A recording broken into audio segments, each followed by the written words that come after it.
목사입니다. 여러분들 삶 가운데 샬롬의 평강이 함께 하시기를 주며 간절히 축복합니다.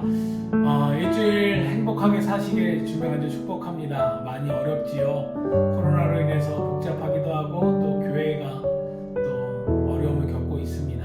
그러다 보니까 또 믿는 사람들이 어디서 믿는다고 자유롭게 이야기할 수도 없는 때를 살아가는 것 같습니다. 하지만 그래도 우리가 이런 때에 믿음 지켜야 될 줄 믿습니다. 세상 사람들이 뭐라 이야기한다 할지라도 내게 주어진 자리에서 하나님 생각하며 하나님 바라보며 하나님 의지하며 믿음 지키시길 유명한 축복합니다. 그래야 여러분의 삶 가운데 하나님께서 귀한 것으로 또한 선한 것으로 아름다운 것을 채워주시는 복된 내 삶을 살아가시는 여러분들 되시기를 주명한 축복합니다.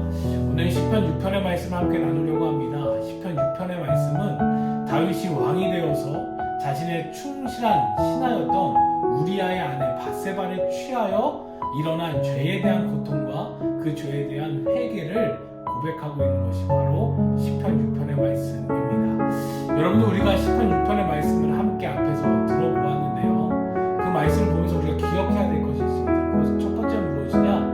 바로 하나님의 은혜를 입은 다윗조차도 또한 어떠한 사람이라 할지라도 죄로부터 자유로울 수 없다라고 하는 것입니다. 구원받은 사람들에게는 특징이 있습니다. 그 특징은 바로 회개에 합당한 열매를 맺으며 살아가는 삶을 성경은 이야기하고 있습니다. 회개에 합당한 열매를 맺는 삶은 죄사함으로 인하여 내가 사망에서 생명으로 옮겨졌지만 여전히 죄를 지을 수밖에 없는 그 죄의 경향성을 가지고 있기에 점점 죄로부터 점점 멀어지는 삶을 이야기하고 있습니다. 즉 죄의 문제는 구원받은 자나 구원받지 않는 자나 또한 구원받았다 할지라도 그 죄의 문제에서 절대 자유로울 수 없음을 성경은 분명히 이야기하고 있습니다. 오늘 다윗도 그러한 자신의 모습을 신랄하게 고백하고 있습니다. 그리고 하나님 앞에서 은혜를 입었던 다윗이 죄를 지었고 그 죄로 인하여 고통스러워하는 모습을 그는 이렇게 이야기하고 있습니다. 2절과 3절의 말씀을 보면 여호와여 내가 수척하였사오니 내게 은혜를 베푸소서. 여호와여 나의 뼈가 떨리오니 나를 고치소서. 나의 영혼도 매우 떨리나이다. 여호와여 어느 때까지니까? 라고 그의 고통을 고백하고 있습니다. 그는 죄로 인하여 수척하였다, 먹을 수 없었다라고 이야기합니다. 또한 죄로 인하여 뼈가 떨리는 그 고통 가운데 자기가 있었음을 고백하고 있습니다. 사랑하는 여러분들, 여러분들도 죄 가운데 거한다고 한다면 이러한 고통이 있으시지 않습니까? 죄로 인하여 늘 근심하고 걱정하고 계시지 않습니까? 혹여나 반복되는 죄로 인해서 내가 이러면 안 되지라고 하면서도 여전히 죄를 짓는 나의 모습을 인하여 답답해하고 계시지 않습니까?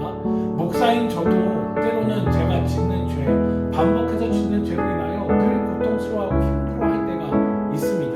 그러면서 때로는 내가 하나님께 구원받은 사람이 맞나라고 하는 그 마음이 찾아올 때도 있고, 나 같은 사람은 어떻게 하나님 앞에서 사람들에게 주의 말씀 전할 수 있지라고 하는 그런 자괴감이 찾아올 때도 있습니다. 죄는 바로 이런 것들이 문제입니다. 죄를 통해서 그저 죄로 인하여 고통받고 신음하는 것으로만 끝나는 것이 아니라 하나님과의 관계가 점점 단절되어짐을 우리가 느낀다라고 하는 것입니다. 즉 하나님과의 관계가 점점 죄로 인하여 벌어지고 더 벌어진다라고 하는 것을 우리가 알던 모르던 느끼게 된다라고 하는 것입니다. 죄를 지으면 대부분의 사람들이 하나님 앞에 나아가는 것을 꺼려합니다. 또한 죄를 지으면 내가 하나님의 자녀로서 받아야 될 은혜와 축복을 당연시 여기는 것이 아니라 마치 내가 죄를 지었기에 그것을 받을 수 없는 자격의 사람이다라고 생각합니다.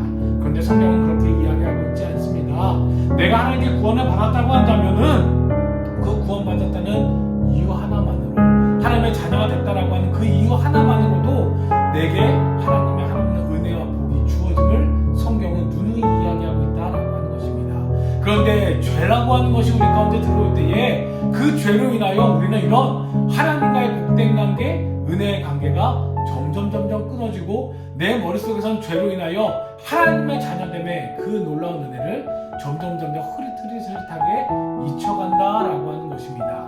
그런데 더 큰 문제는 죄를 짓다 보면 죄의 내성이 생기고, 죄를 짓다 보면은 내가 죄를 지고 있음에도 다음에 회개하면 되지, 아 이번에 이렇게 눈 감으면 되지 라고 하는 마음이 점점 다가옴을 통해서 죄가 익숙해지고 죄로 인하여 무감각해지고 죄로 인하여 어려움을 겪는 것이 이제는 당연한 듯이, 그리고 마치 나중에 하나님께서 나를 구원해 주시겠지라고 하는 막연한 기대감에 그냥 죄와 점점 더 가까워지는 모습이 우리 안에 있음을 발견하게 된다라고 하는 것입니다. 이것이 이런 모습이 우리 마음에 있을 때, 우리 모습에 있을 때 우리는 하나님과의 관계가 점점 멀어지고 결국 단절될 수밖에 없습니다. 그렇다면 어떤 결과가 일어나게 됩니까? 바로 우리가 하나님의 자녀라고 하는 확신을 잃어버리고 하나님께서 우리에게 구원하여 주시는 놀라운 그 구원의 은혜를 잊어버릴 수밖에 없음을 성경은 말씀하고 있습니다.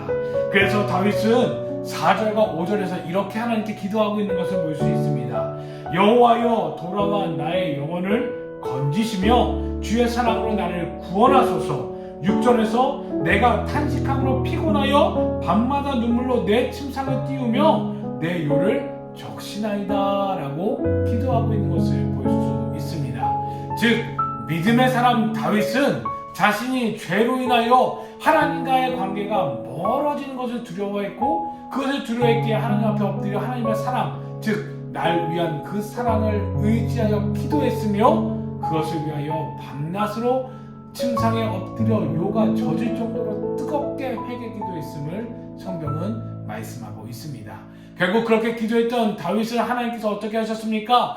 그를 구원하셨고, 그를 성경에서 이야기하는 것과 같이 하나님의 마음에 합당한 사람으로 세워주셨음을 성경은 말씀하고 있다라고 하는 것입니다.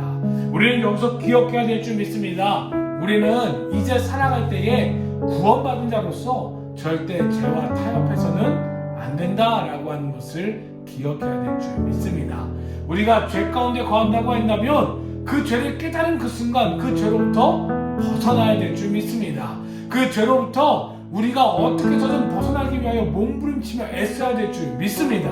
그리고 그 죄에서 벗어나기 위해서 하나님께 간절히 기도함을 통하여 그 죄로부터 나를 구원하여 주기를 간절히 기도하는 회개의 기도를 반드시 드려야 됨을 시편 6편은 우리에게 말씀하고 있습니다. 왜 그렇습니까? 하나님과의 관계가 온전하기 위해서는 죄와 멀어져야 되기 때문임을 성경은 분명히 말씀하고 있다라고 하는 것입니다. 사랑하는 믿음의 동역자들이여, 일주일의 삶 속에서 여러분의 죄를 더욱더 깊이 바라보시기를 주의로 간절히 축복합니다. 아마 어떤 분들이 이렇게 생각할 수 있습니다. 뭔 죄에 대해서 이야기하셔, 이 아침부터 무슨 죄에 대해서 이야기하셔 라고 이야기하실 수 있습니다. 하지만 우리가 시편 6편을 통해서 보았듯이 하나님을 믿는 사람도, 하나님의 은혜 가운데 있는 사람도 죄로 인하여 넘어질 수밖에 없습니다. 쓰러질 수밖에 없습니다. 그리고 죄로 인하여 하나님과의 관계가 점점 멀어질 수밖에 없습니다. 그것은 내가 하나님의 복과 은혜를 누리는 것으로부터 점점 멀어지는 것임을 성경은 분명히 얘기하고 있습니다. 그렇게 하나님 앞에서 죄를 지었던 다윗은 그 죄를 깨닫자마자 즉시로 하나님 앞에 엎드려 기도했음을 오늘 6편은 분명하게 이야기하고 있습니다. 그렇게 이번 일주일 동안 하나님을 바라보며 하나님 묵상하시며 살아가시면서 특별히 내 안에 보여지는 죄가 있다고 한다면은, 드러나는 죄가 있다고 한다면은 그 죄를 놓고 간절히 기도하시는 여러분들 되시기를 주님을 간절히 축복합니다. 그래야 여러분들 삶 가운데 죄의 모든 권세가 사라지고 죄로부터 점점 멀어짐을 통하여 하나님과 더욱더 가까워짐을 통하여 하나님께서 우리에게 허락하여 주시고자 하시는 놀라운 복과 은혜를 마음껏 누리며 나아가시는 복된 여러분들 되시기를 주님을 간절히 축복합니다. 특별히 이 삶을 살아가기 위해서 여러분에게 한 가지 제안하고자 합니다. 우리 영성 일기를 함께 쓰셨으면 좋겠습니다. 매일 노트를 준비하셔도 좋을 것 같고요. 아니면 핸드폰을 하나 준비하셔도 좋을 것 같고요.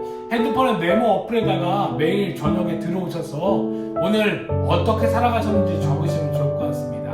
첫 번째 1번, 하나님 앞에서 내가 부끄러웠던 모습은 어떤 모습이었는지. 두 번째, 하나님 앞에서 내가 감사했던 모습은 무엇이었는지.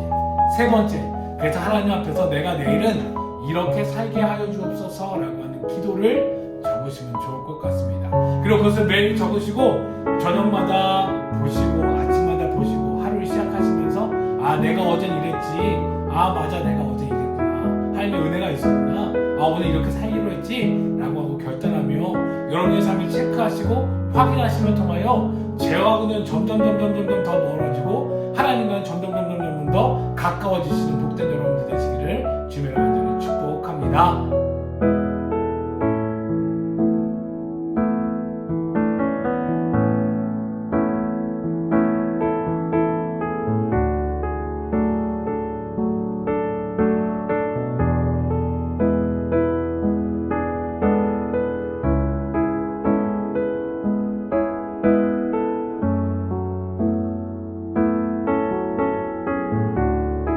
기도하겠습니다. 하나님 감사합니다. 하나님의 귀한 청년들 일주의 삶 가운데 하나님 바라보게 하여 주시고 하나님 의지하게 하시고 하나님과 동행할 수 있는 복된 청년들 될 수 있도록 인도하여 주시옵소서. 그래야 이들의 삶 가운데 하나님의 은혜가 넘쳐나게 하여 주시고 특별히 죄로부터 멀어지는 삶, 죄와 거리를 두며 이제는 하나님과 더욱더 가까이 나아가는 복된 삶을 살아갈 수 있는 귀한 주의 청년들 될 수 있도록 인도하여 주시옵소서. 그래야 하나님께서 이들에게 주시고자 하신 복된 은혜를 마음껏 누리게 하여 주시고 복된 삶을 살아갈 수 있는 그래야 이 어려움의 시간 가운데 시대 가운데서 하나님 복된 주의 청년들로서 살아갈 수 있는 주의 귀한 빛과 소금 역할을 감당하며 나아가는 귀한 청년들 될 수 있도록 인도하여 주시옵소서. 감사합니다. 함께 하신 예수님의 이름으로